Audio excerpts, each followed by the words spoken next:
It's a rockin' intro. I only hope to earn it. Welcome, everybody, to another episode of 49 Volts. I'm your host, as always, Josh, and the hits keep coming. We have another really amazing guest today and has some very timely topics to discuss.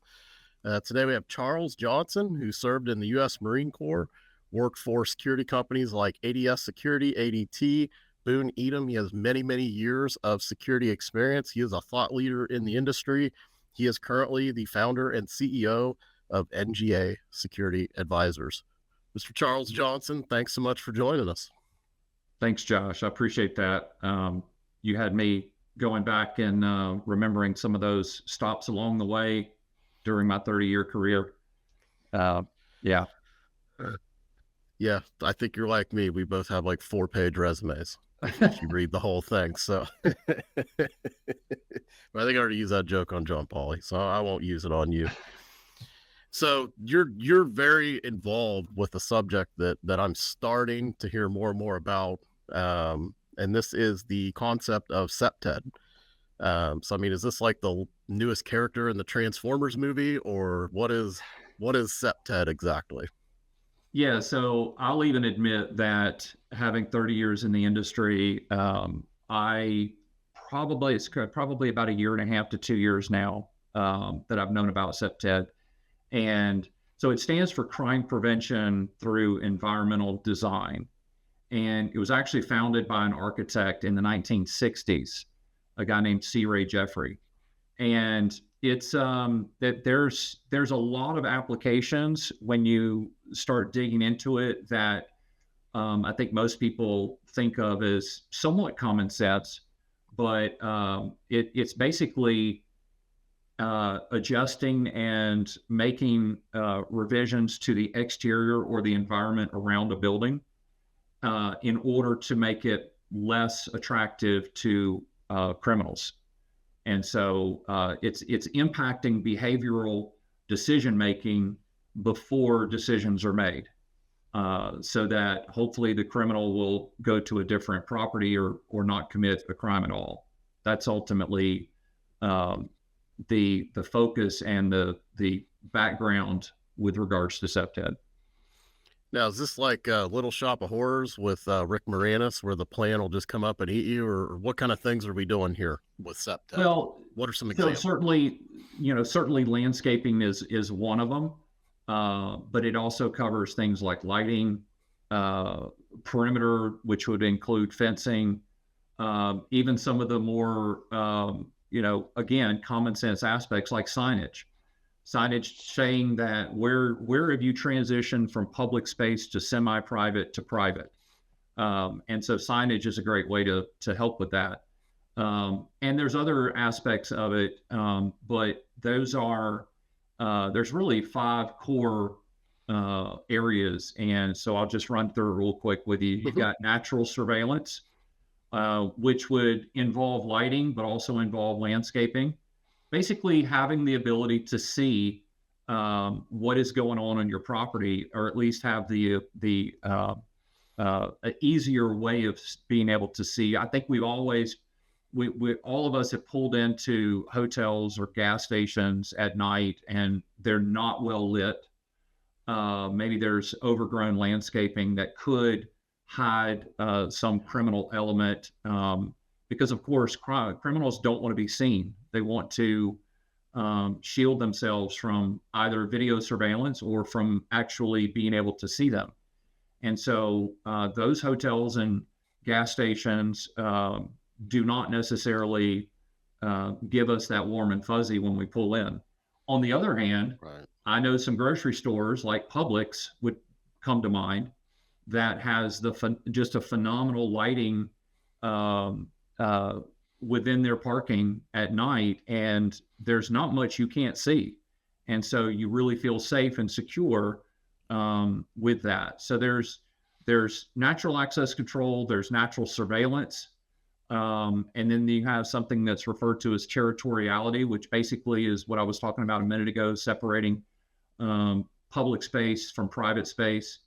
You also have social engagement or social management. It's basically how does a property interact with the community, the greater community, including their neighbors.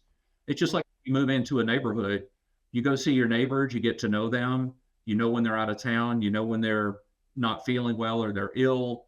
Maybe you go help them with the trash. You literally have a relationship, and it's the same thing from a community. If it's multifamily or if it's commercial real estate, whatever the case might be.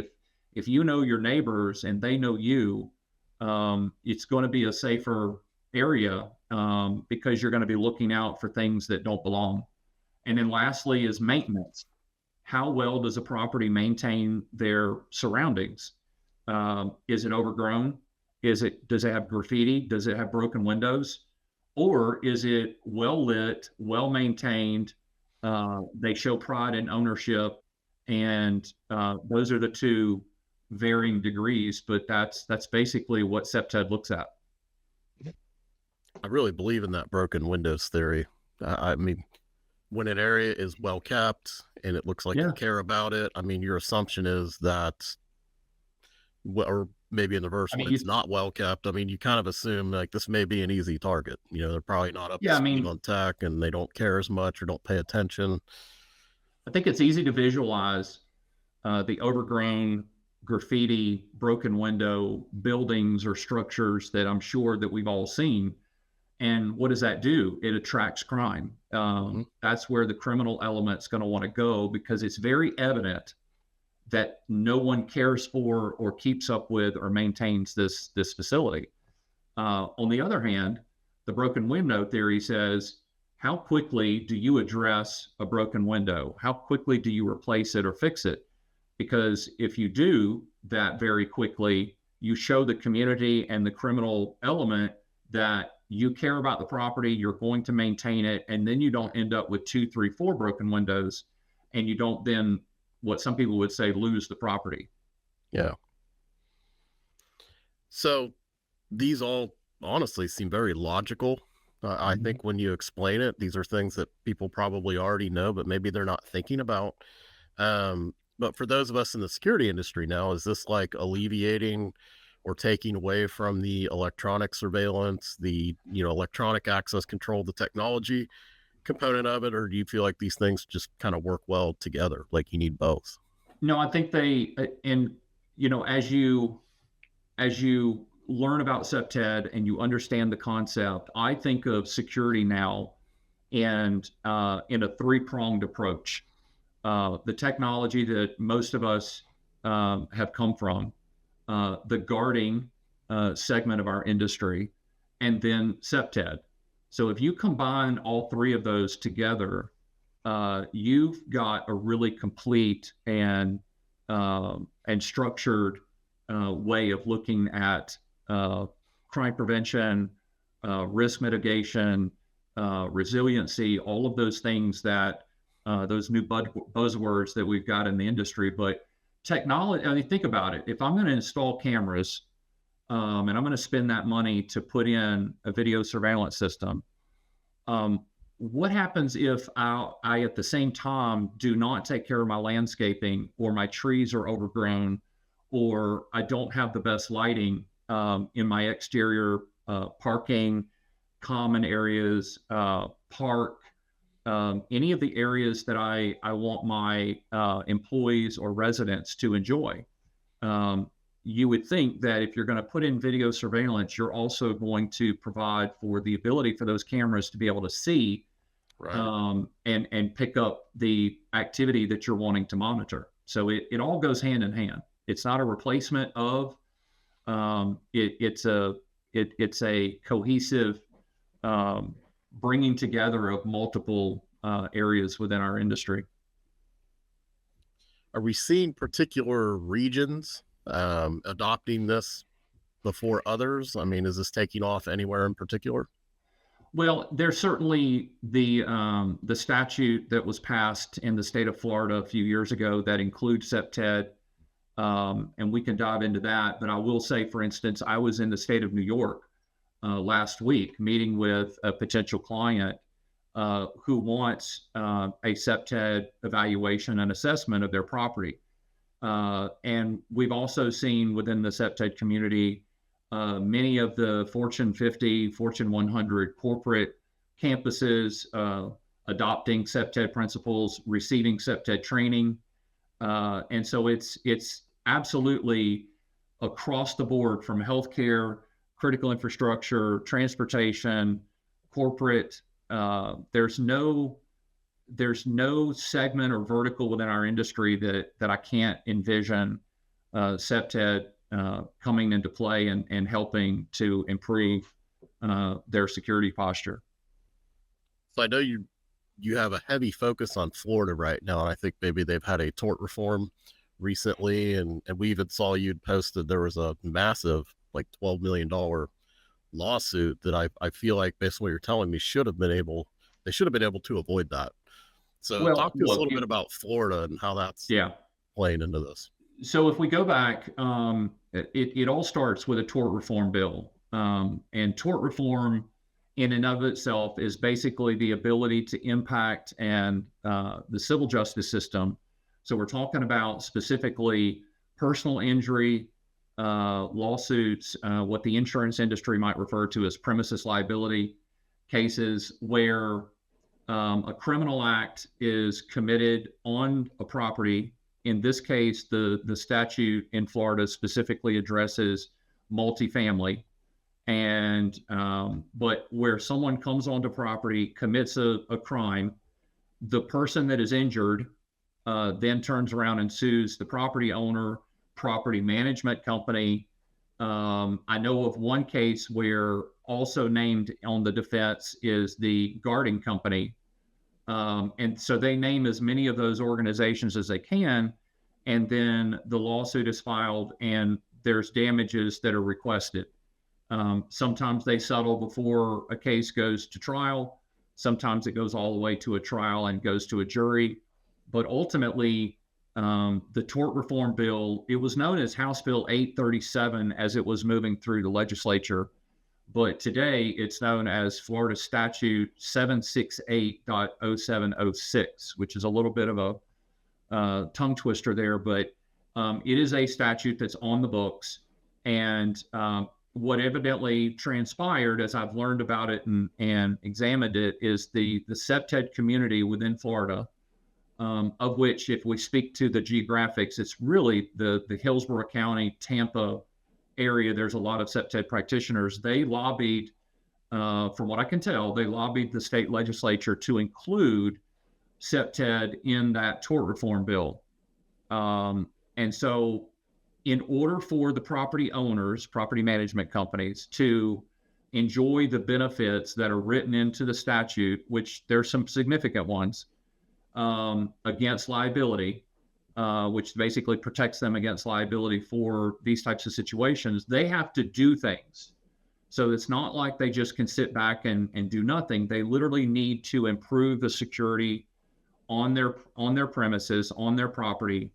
If they do, and someone like myself who's gone to class and received a specific designation that is managed and facilitated by the Office of the Attorney General in Florida, if they receive that compliance, basically if I deem them compliant with the statute, they then inherit the resources and the benefits of the said statute. So it's as you're explaining this, you have to go from what has historically been happening in the state with personal injury cases, and there's many examples of, I'll just name a few: 7 million, 12 million, 16 million, and even one that was almost $29 million either settlements or jury awards. And the terminology being used is negligent security. So these are negligent security cases being filed on the part of the plaintiff, the personal injury attorneys. And so this statute addresses that and allows these properties to potentially, certainly you don't want to use the word prevent. So it's not like they're not going to get sued. You will still get sued, but you now have a defense. You now have a way to defend yourself against these claims. Now, specifically, multifamily as it pertains to the statute is both apartments that you lease or rent, condos that you may own, as well as the retirement, assisted living, nursing, whatever terminology you want to give that, of which there's a lot of those in Florida. And Mhm. then lastly, timeshare properties. So if you bundle all that together, you're talking about 45% of the housing market in the state of Florida, or approximately 1.2 million properties Wow. that are affected. These lawsuits, I mean, those are big numbers. Those are not They minor. are. And look, you have to be careful here. We're talking about injured parties. And while we don't know, especially in pretrial settlements, we don't know the specifics of the case. It's not that they may not deserve to be compensated for what happened, right? It's not, you don't want to take the position of there should be zero damages awarded. But the fact is that what unfortunately has been seen in the state of Florida is jury awards. It's referred to as nuclear, and I think that's over 10 million. And so there's been a lot of nuclear awards by juries. And so ultimately and the result of that has been the insurance rates in the state of Florida have skyrocketed. So the ultimate goal is not just to, I mean, there's a number of them, but make property safer, Mhm. protect your tenants, your residents, your owners, but also your visitors and your employees. And then ultimately, it hopefully frees up the court system, but then eventually it impacts, and this may take years, but it impacts the insurance industry in a way that the goal is to hopefully reduce insurance rates in the state of Florida. Which is a state that struggles with insurance rates across the board right now, for sure. I mean, do you think there may Absolutely. even be like a psychological component to this as well? Because I know you had interactions with attorneys down there, and they're actually very supportive of your efforts. Actually, these are the people that are winning these types of awards for people, really support what you're doing. It almost feels like now that they've given them a way to protect themselves against the nuclear option potentially, I almost wonder if there's an effect now that this has actually raised more awareness that you could be sued and could potentially lead to, I mean, honestly, do we think maybe there could be more of these lawsuits Well, for here's the thing. properties that don't comply? Yeah, so the bill was passed in 2023. It was immediately signed by their governor, and is a statute. So we're now 2 years into this. Hmm. There are some properties that are in a wait and see mode. There's some that are, they've done the research and the risk mitigate the risk, or claims managers at these corporations, these property owners, property development. By the way, it also affects new construction.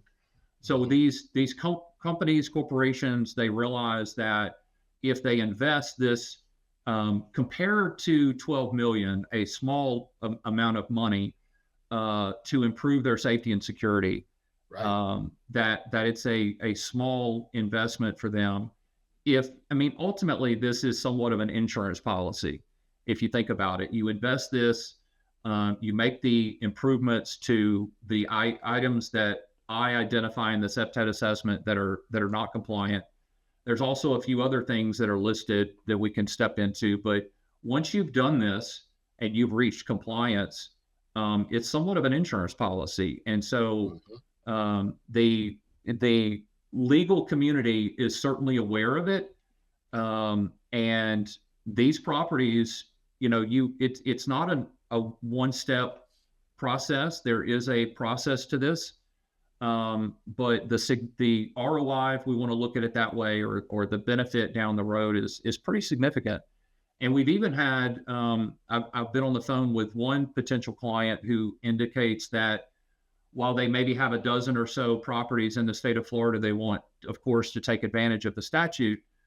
They feel like, it was mentioned to me that they felt like it was important enough to actually deploy this process in their other properties outside the state of Florida. So that Right. even if, in other words, even if they have properties, let's say in Ohio, There's no statute in the state of Ohio. This is only for Florida. But they could, if they were to be sued, they could use this as a defense to say, look, we did this corporate wide, portfolio wide. It came out of the Right. state of Florida. Here's why we did it in the state of Florida. And so now they at least have a story to tell and have some level of defense against these, what we might refer to as nuclear judgments.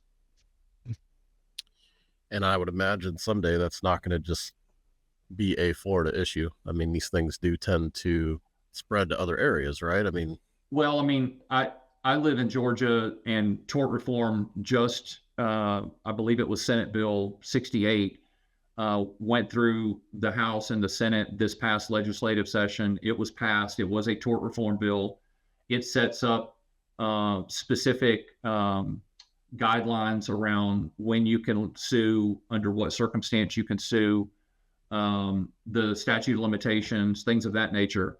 We had hoped that they would do a cut and paste or a copy paste from Florida, but that didn't happen. But we are seeing some interest again in Georgia, just like I mentioned earlier with the other property owner, where they want to basically do a cut and paste of Florida, even though there's not a statute that lays out the benefits like Florida does.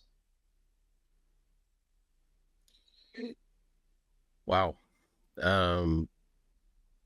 So thinking of the security integrator, I mean, is this an opportunity for them? I mean, we spent years talking about cloud and now AI and all of these technology enhancements, improvements that may be opportunity for them. I mean, the whole time you're talking about this, I'm thinking if I'm an integrator, especially in Florida right now, I would want to be jumping all over this, because you're talking about also continued maintenance. I mean, there's Yeah. almost I don't want to call it managed services component necessarily, but along those lines, or maintenance agreement opportunity. I mean, what are you seeing in that regard? Yeah.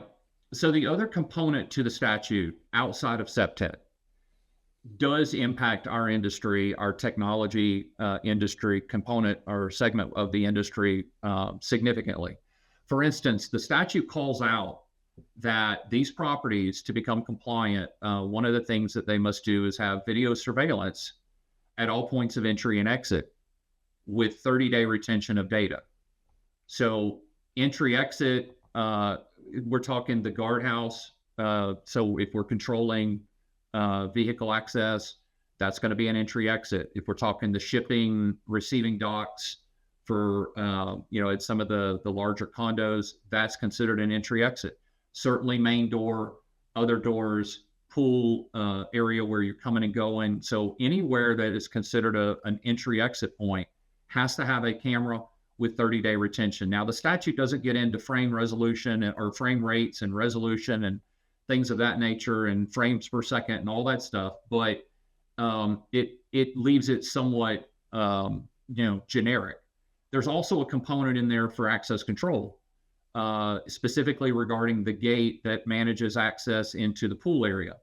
So no longer will those plastic little things that you pull up and the gate opens, no longer will that suffice. It literally says a credentialed, it says key or fob, but that is a way of, that's a 1992 way of saying access control, physical access control. So it could have been worded better, but it's okay. We get it. There's also some locksmith components, peephole, deadbolt locks on windows and sliding doors, things of that nature. So it absolutely impacts the technology space within our industry for the manufacturers, as well as the integrators and dealers and things of that nature. I was just at a industry gathering here yesterday in the greater Atlanta area and shared that with some of the manufacturers that were in attendance. And there's simply at this moment a lack of knowledge and realization that this exists. I think also the other challenge that we're faced with is, even in our industry, there's probably only 25% of the people that know what CPTED is. And then there's, as I talk to people, there's probably only about 30 or 40 that know what tort reform is. So as you start stacking things on top, Yeah. There's a lot of education that I'm doing, a lot of sharing information like I'm doing here, because you have to go through tort reform, you have to go through CPTED, you have to go through the statute and explain the roadmap to compliance. And like you indicated, compliance is not a one and done process. It's an ongoing. So yes, you can earn compliance, but 10 months later, someone could argue, like a personal injury attorney, that you weren't compliant on the day of the incident. So for instance, the CPTED assessment has to be done every 3 years. There is employee training on crime prevention and safety that must be provided to your existing and new employees. In fact, the new employees must be done, their training must be done within 60 days of their hiring. Hmm. So you could be faced with a situation where I came on property, I helped you with the CPTED assessment, you did upgrades and whatnot, but then a year later or 2 years later, what if the video system isn't working? What if the landscaping is back to being overgrown? What if your lighting isn't maintained? There's all these things that once you become compliant, you have to keep up with it. And that's the maintenance. And in some cases, it could be considered recurring revenue opportunity for the industry to, in fact, one of the technology companies yesterday said that they have the ability to tell when cameras fall offline. And it rang a bell for me that right there would help if the customer installed the cameras, but then you have this type of monitoring and this type of management of the system. You want to maintain the investment that you made, not only for the safety and security, but for the statute and the compliance of the statute. If you're out of compliance, I assume that shelter is not there for you. You're not going to have Exactly. that defense. Exactly. I mean, I just had a really awesome conversation with Sonny Ty last week that I Mm-hmm. really enjoyed. And some of those clips have gone viral-ish, and centers around, speed of adoption and movement in our industry. I mean, what you're talking about sounds like something that I assume all the integrators in Florida are now elbowing each other and trying to get to these sites and deal with this. This is great opportunity for them, right? So they're all over it, or are we having the same conversation that I had with Sonny? Oh no, and by the way, Sonny, great guy, fellow Yeah, Marine, but we're having the same challenge. It's not something that they're familiar with. It's not something they're used to. I will even tell you that if you just think of CPTED, right, and you think of my services as a CPTED practitioner, as a security consultant advisor, it's a service. It's not, and I hate to use this term, but it's not a widget. It's a service. Selling a service is so much different than selling a widget or technology. It's just a different approach. And there are a vast majority, in my opinion, of people that don't like to do that. It's not comfortable. It's an intangible. It's like selling insurance. It's not something you can feel, touch, and see. But that's why when you see these settlements and awards for personal injury claims, to me, that's where the rubber meets the road. That to me is where you can literally, if you're a risk manager, if you're a claims manager, if you're C-suite and you're a property owner, property management, property developer in the commercial real estate, this is where you're going to see the impact, because when the insurance company covers that first 2, 3, 4 million and you have to stroke a check for 10, 15, 20 million, yeah, that's where the rubber meets the road. So these integrators need to, in my opinion, and technology manufacturers, because we're talking video surveillance, we're right. talking access control, and I've even reached out to some of the guarding companies who own the relationships with these very nice high-end properties on Sunny Isle or South Beach or wherever, and there's just they don't it they have a challenge with seeing the value, and it's foreign to them to sell to have a security consultant, who wants to partner with them or to assist them or guide them. So yes, it's frustrating, to say the least. Yeah, it's a shame too. I mean, it feels just tailor made for what everyone is trying to accomplish out there, and you're adding real value. I mean, now there's a reason for you to come out and offer these services. If you're a cloud, how many years have I spent in cloud video? I mean, now you're talking about some of those capabilities being more than just a nice to have. I mean, it could potentially save you millions of dollars if something were to happen because it helped you stay in compliance. And it feels like, to me, this is something that should be what everybody is looking for and should be Look, very even interested in. look, I'm a numbers guy. Let's break down the numbers. You have 1.2 million properties in the state of Florida that this affects. Let's just say that there's I don't know, 30% of them that take the opportunity and move forward with compliance. That's 400,000 properties throughout the state. And we're talking a property. We're not talking an apartment dwelling. We're talking a building, a structure, a campus, a property. Right. Some of these properties have one building, and some of them have 20 buildings. And so let's go back to that video surveillance conversation. All points of entry and exit. You have 20 buildings. All points of entry and exit means you're probably looking at, I'm just going to guess here, 40, 50 cameras ish, Minimum. right? Yeah. Minimum. So why would not a technology company in the video surveillance space, in the cloud offering or on-prem, whichever, doesn't matter, but you're a camera manufacturer, you're a VMS platform, why would you not want to take the time and effort to learn more about the statute, to position yourself? It's beyond me. I know of only one one company in the video surveillance market that has held a webinar in the last year. I could be wrong. There could be more. But let's put it this way. I'm going to be I'm going to be open here. If you're going to do a webinar on the statute, share what the benefits are to the end user for compliance, right? What's the why? Why would you even do this? Well, we know that the lawsuit, we understand the lawsuits and whatnot.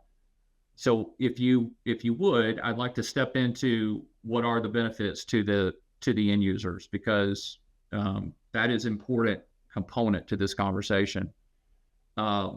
So I'll run through a couple of them real quick. Yeah. And I'm not an attorney. My grandfather was one, but I'm not. So number one, a reduction in statute. And by the way, let me clarify. You only gain the benefits of these that I'm about to call out if you're compliant with the statute. So let's just make sure that so number one, a reduction of statute limitations from 4 years to 2 years. So what does that mean? They can't file a lawsuit against you after 24 months after the incident, after the situation that occurred. It used to be 4 years. That was a long time, but now the statute of limitations is reduced if you're compliant. Number two, in the insurance industry, they have something called comparative negligence. Comparative negligence says how much of what happened to the injured party is their fault. So did they start the fight and then they got shot or assaulted or whatever, and then they end up suing the property? I'm not pretending to know all the different situations, but that would be one. Like, you started the fight, you're more than 50% responsible for it. So I'm going to share a scenario. If you're not compliant with the statute and you go to court with this, and even if the jury or the judge determines that the injured party is, let's say, 99% at fault for what happened to them, they still can get an award. So that's in the new, under the compliance, you have what's called modified comparative negligence, which says that if the injured party is determined to be 50% or more responsible for what happened to them, they get nothing. Zero. So that's probably, I know a number of attorneys who have looked at the statute. That's probably the most significant. There's also, and I'm just going to speak on a couple others. There's something in there about attorney fees. There's some restrictions on the amount of fees that attorneys can be awarded. There's also some things in there about medical damages, and so there's some significant. There's a document on my website that actually goes through. I think there's 12 or 14 benefits to the property. So there could be, in some cases, even a situation where there's no award because of the compliance. And what it tries to do is, the statute actually says it redirects the attention and the focus on the criminal and the amount of responsibility the criminal has for what he or she did. So that's really what's probably the biggest component to it.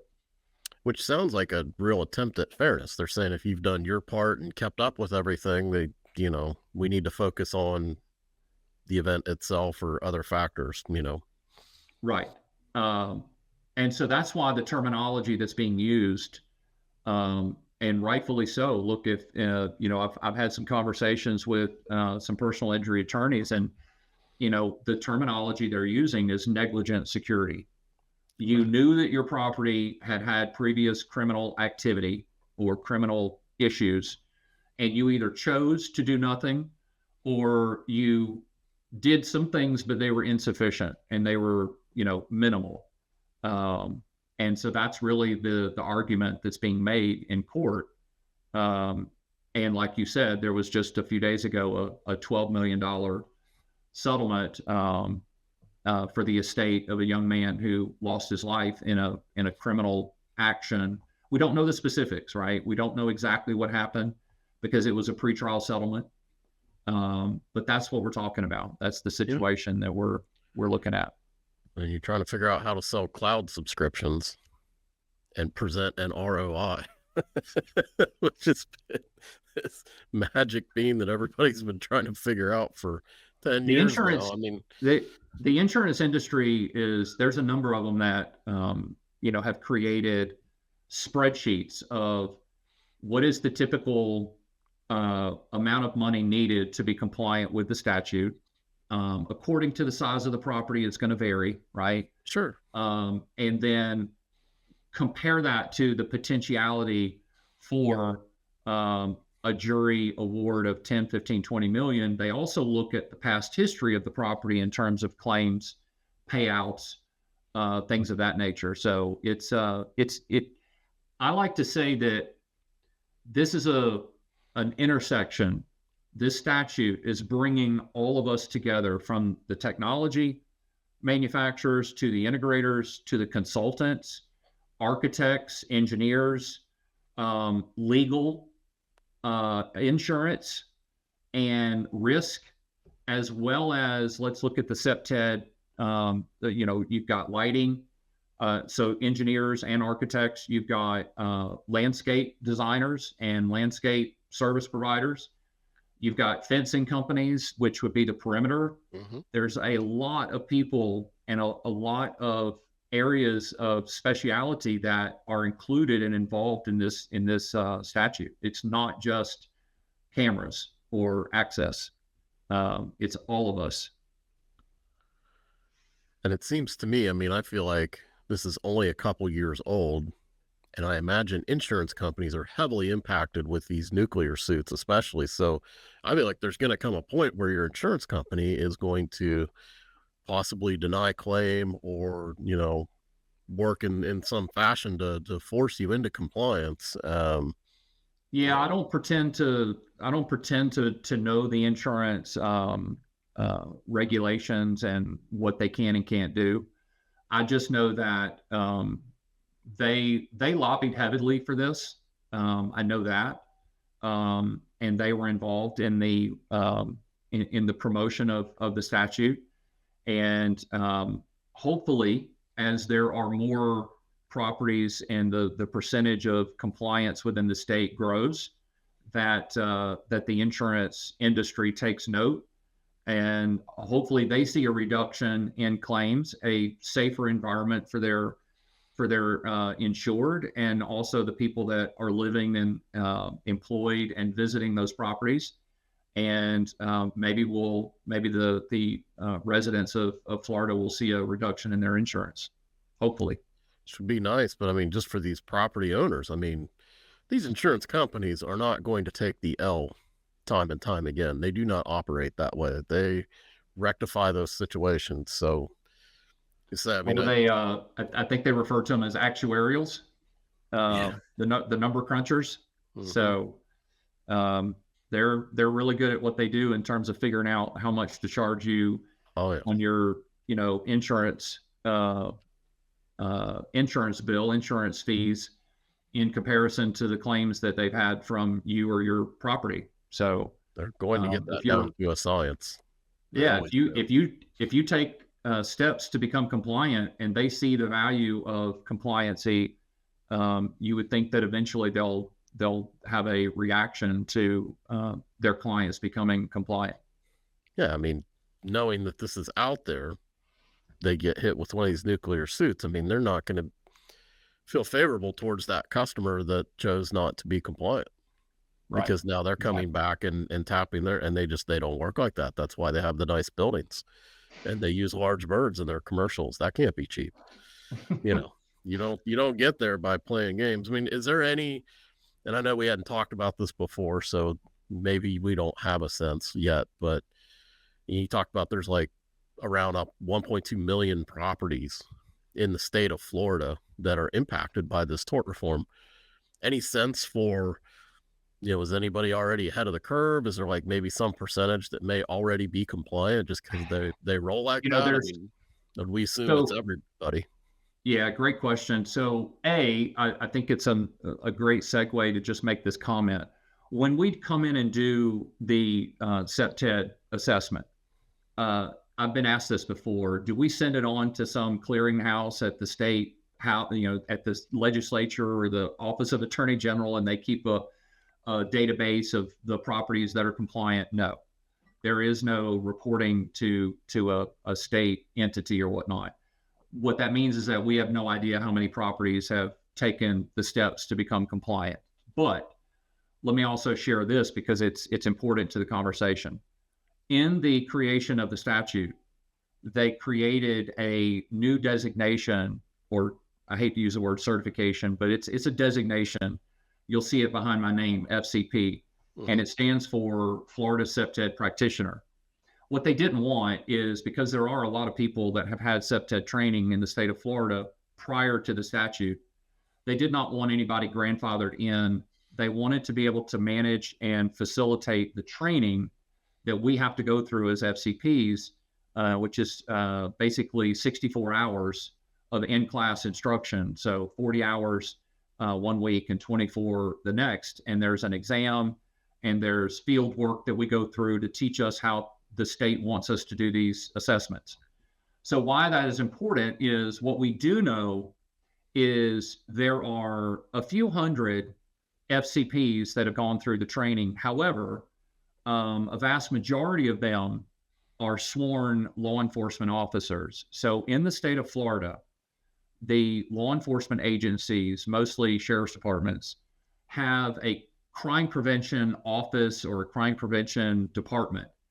And they will send those people to the CPTED training. But what they do is they are not able to, for the most part, the agencies are not going to want their employees doing these assessments after hours or on the weekends, because they're a sworn officer. Right. And what that means is they're 24/7. They're required to arrest people if they see them, commit a crime. Well, one of the things that we do in our assessment is we have to look at the peephole on the door, the deadbolt lock on the door to the unit, as well as their windows and whatnot. Now, we don't necessarily have to look at all of them. There's there's a little bit of gray area there in the statute. I look at a percentage. I think I basically have fallen on the 15 percentile. So I do a sampling In other words, I would be there a week and a half if I have to go through 2, 3, 400 units on a property. So I do a sampling. We write that into the report, make sure that that's known. But the point is that let's say I go into a unit and I see meth or cocaine sitting on the table. Well, I'm not a sworn officer, so I have blinders on. But if I'm a sworn officer with a law enforcement agency in Florida, I'm going to have to pull the handcuffs out. It And just now you get clicked. into This is a problem. So it's a gray non-warranted area. search. If we're not You get into careful, so we probable. want to You get into separate that. probable. Yep, you get into probable cause issues. You get into search and seizure, and so law enforcement agencies are not going to, for the most part, I don't want to speak for all of them, they're not going to have their Right. officers doing these assessments. So of the couple hundred that are FCP, there's probably only about 100 of us that are private individuals, that are consultants, private investigators. I know there's a few of them that have their FCP designation that can provide these services. So if you think about, there's only about 100 of us. There's probably only a couple of thousand on the top end that have actually gone through the process of becoming compliant. That's my guesstimation. I don't have any data to prove that, but if you think about the fact that the statute's only 2 years old, you think of a ramp up type in terms of those that are complying. It's not many. But When you're you not take going to just be a property and you're okay. You just did a good job. You didn't know it. I mean, you've got to have an FCP evaluate this, right? So you're not just natively fine. You've had to yeah, take some action to be able early to. there was some stories floating around that because of those people that had previously received CPTED training, that just after the statute, early on, there were some people out promoting services to properties, yet not having the FCP designation. And of course, that was wasted money and not compliant. And so you have to have an FCP. And what we were able to do is not just do the CPTED assessment, but look at those other areas, the video surveillance, the access control, and be able to basically designate your property certified and compliant with the statute. Now, the good thing is the statute does not say you have to institute every item that we find that's deficient. So if we find 3 or 4 on the CPTED and maybe you've got a couple over here that's not compliant, you don't have to do every one. The wording that's used in the statute is substantial. So you have to do more than 50% and less than 100. So if you've got 7 items that are deficient, you can take care of 5, 4 out of 6, 3 out of 5. That is in my world, that is considered substantial. And I would deem you, if you address, let's say 3 out of 5 areas of deficiency, I would designate you as compliant. Interesting. And yeah, it's like my dad always said when he was a cop, we don't get invited to the good parties. So I wasn't even thinking about the fact that no one's going to want to have active officers walking around because now you can't see something and not do something. Now there's of the private individuals I named earlier, there are a few. In fact, I've got some good friends of mine down there that are FCPs and they are retired law enforcement. Well, and so because the law enforcement community is very aware of CPTED. And I would also offer one more thing. I've mentioned this to the Office of Attorney General. They missed the boat here with the statute on one thing. And look, nothing's perfect, right? But there's no indication and no prerequisite for those of us that have our FCP designation. What I mean by that is you would think you want someone from the security industry, from law enforcement, private investigator, those people that are, for the most part, ethical, they could pass a background check. And what is not written into the statute is a prerequisite for, let's say, a background check before you are approved to go and get your FCP designation. And I chuckled because I was actually in class and this hit me, and there was a gentleman there from the Office of Attorney General, and I pulled him aside and I said, it just hit me. Why do you guys not do background checks? What if there's someone sitting in this room that's on the sex offender registry and you're certifying or designating them to be able to do this service? That's probably not someone that I would want doing a security assessment for my property. Like I don't Yeah. know, that just doesn't.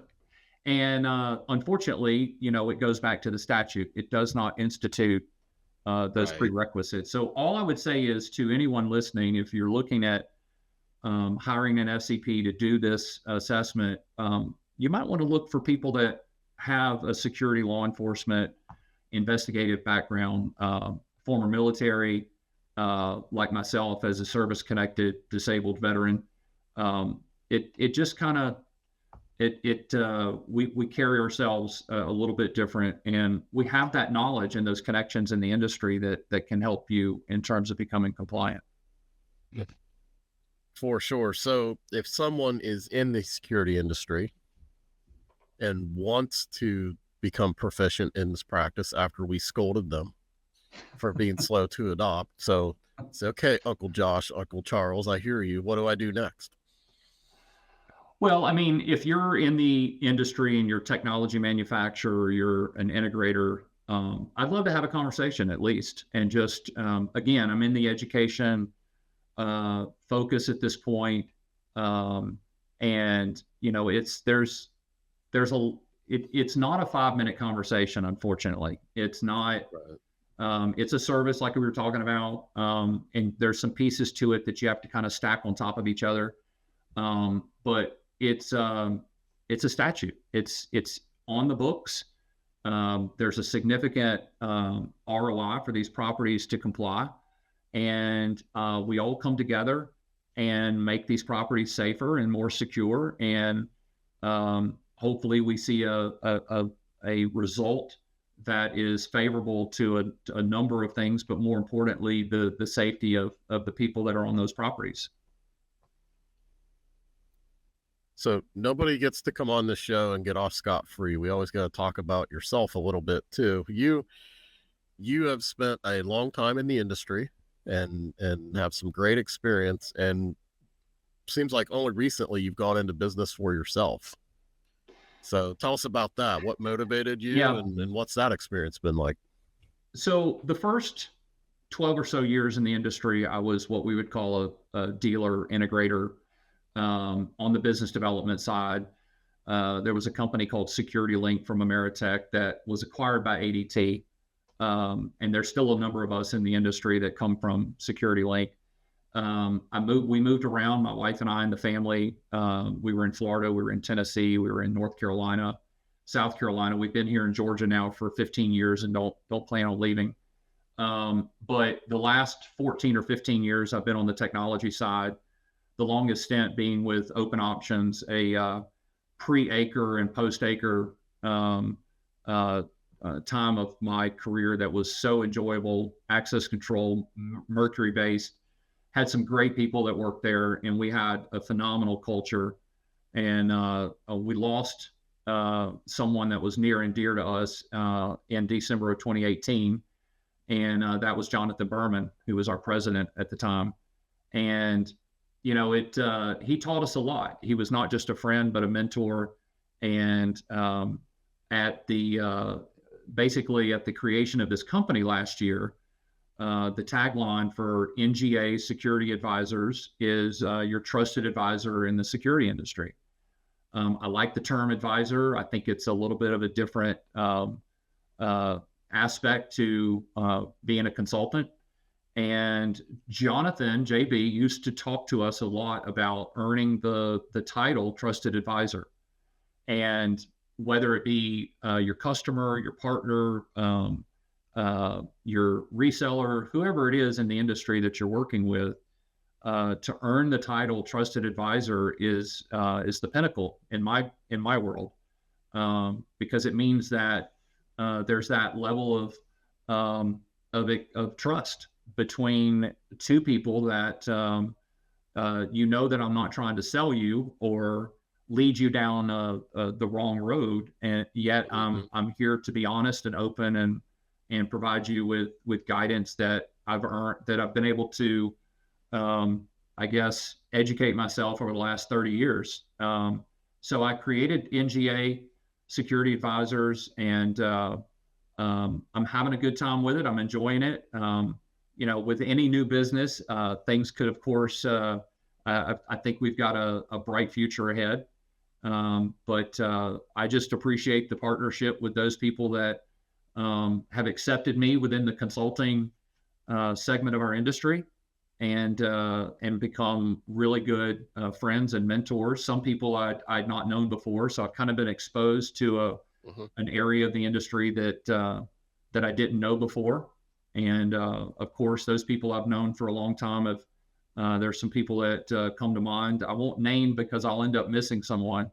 But Right. yeah, it's nice to be your own boss, and to all decisions are yours, whether good or bad. And yeah, I'm excited about the future, and I really appreciate your help and the what you guys have done for the industry. It's been phenomenal to see what you've done at 49 volts.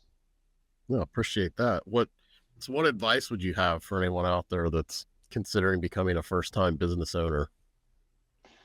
Oh my gosh. I certainly learned from some mistakes. Maybe spent some money in some places I shouldn't have early on, and trying to be as conservative as possible on the expenditures. But you've got to have a budget. You've got to have a budget, and you got to stick to it. And there are some things that are vastly important, and then there's other things that are nice to have in terms of, and we could go through the gamut, but whether it be swag, or if we look at marketing versus website design versus just there's all these variations to it. I stubbed my toe initially with a tax accountant, which really wasn't an accountant, to be quite frank. Mhm. And I learned that lesson. Now I'm with an actual CPA firm that's helping me, guide me with how to file taxes and take care of that component. Um, and Yeah, so it's there's definitely. In fact, I'm going to be speaking at GSX on a panel with some other consultants, and the topic is taking the dive and going into business for yourself as a securities consultant and the lessons learned.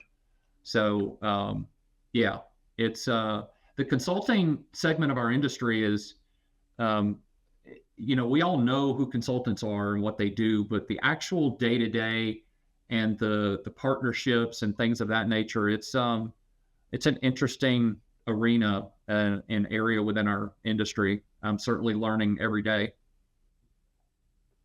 And when I was talking to John Pauly a couple episodes back, I mean, one in dire need of a youth movement. We don't have enough coming through the ranks currently. So, There, I yes. First of all, John has been one of those people that's been very helpful and supportive. He's actually one of the ones that kicked me in the backside to found the NGA. So I really think highly of him, and appreciate his mentorship. He's right though. There's when you see the consultants walking the aisles at the shows, and we get together at different gatherings, we yeah, um, there's there's definitely some uh, areas of improvement when it comes to the younger generation that could enter into the consultancy segment. And it's yeah, that's I'm trying to think about how I want to put it, but it's we could definitely use um, some additional new ideas and new blood and new way of thinking. well, you've been great. I honestly, just from this conversation alone, have learned so much more about CPTED, and we want to encourage, of course, anybody to reach out to you if they'd like to know more. So, but first, also tell us a little bit more about NGA. Obviously, you deal with CPTED and a little bit of manufacturer consulting. What else does your business do, and how does someone get a hold of you? Yeah, so I think also due to the statute in Florida, what has also come about is some conversations with both personal injury attorneys as well as defense regarding expert witness testimony.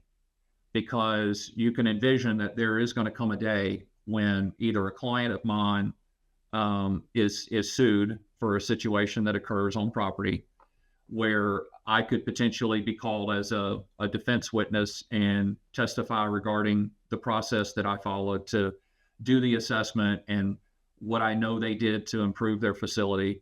But I could also see where a personal injury attorney might want to hire me as an expert witness as it pertains to the statute to possibly try to prove a property is not compliant. And of course, I wouldn't do that if the client, if the defendant was one of my clients. That would not Right. that would not be ethical.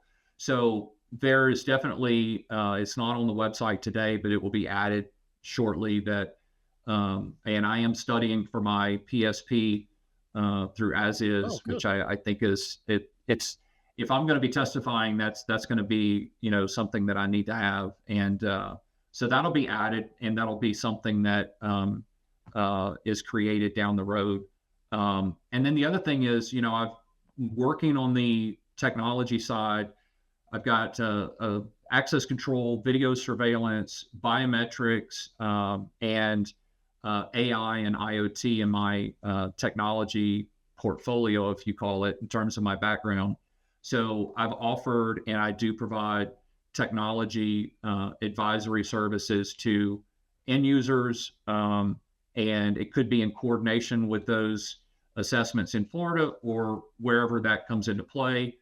I will say that NGA Security Advisors is also a service connected, disabled, veteran owned small business. I know that's a tongue twister, it's a long, but it basically means that if I do any government or state or municipality consulting work, that helps in terms of my competition with others, because they have a lot of them have what they call set aside.